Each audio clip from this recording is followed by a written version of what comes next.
how completely different is the outlook now for this starting rotation for the Amazons? Well, it's just nice knowing, Eamon, for a team that was full of uncertainties a year ago, that you have an answer every fifth day.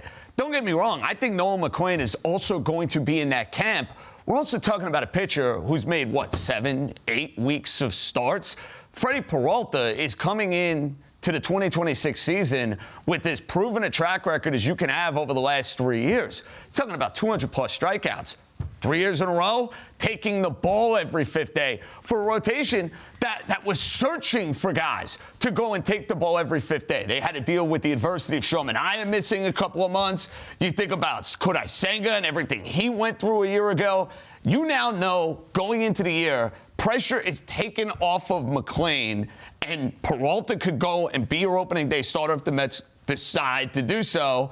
And then there's the trickle-down effect, and it should, in theory, make everybody within this rotation that much better. Yeah, no doubt about that. Now we want to bring in Will Sammon, who, of course, covers the Mets for The Athletic. And Will, Freddy Peralta, as we've been discussing all night, was a name that was out there basically the minute the Mets were eliminated, maybe after the Brewers were eliminated. But how did this deal get done here in the middle of January? Yeah, all offseason, Freddy Peralta has been the guy that teams have sort of targeted and circled in trade talks.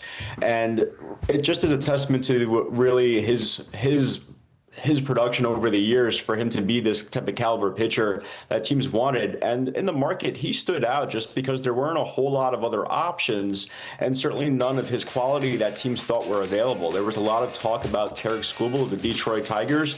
He's unlikely to go. And then from there, you have a couple of guys who have some club control, but it requires a lot to part with in order to get those guys. Freddy Peralta is a rental. He's set to be a free agent after the season. He was somebody that was available. The Brewers then made him available. It got to the point where the offers just were too good for the Brewers to pass up. This is a club that, when they have players like this, it's their duty in order to survive and continue to be competitive year in and year out to assess their options and to view these trades seriously. And the Mets made an offer. They were well positioned to do so with a great farm system and pitchers who are capable of pitching in the major leagues right now, who are maybe on the outskirts of their rotation, like a Brandon Sproat, who became part of this deal. So that was imperative. And it was important. And for the Mets, they get their frontline guy that they coveted all offseason. We all knew during this offseason that starting pitching was at the top of the priority list for David Stearns, but there also was this narrative that he didn't want to spend big money on a free agent and he didn't like to part with prospects. Obviously, he parted with prospects and big-time prospects, the number 5 and the number 3 prospect in the Mets farm system here. So why was he willing to part with Sproat and Williams for what you just said, obviously a talented pitcher, but a rental?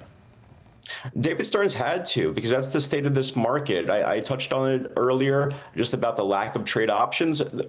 Executives told me at the beginning of this offseason, when they were looking at the free agent class for starting pitchers, there was some huge drop-offs when you start talking about the tiers of the class. And so some executives went as far as to say it was a mediocre class. So if you were a team that needed pitching, it was going to have to hurt as far as what you were willing to trade with in order to get quality pitching. The Mets were one of those teams that needed a quality pitcher at the top of their rotation, and it may not have been the best offseason for that.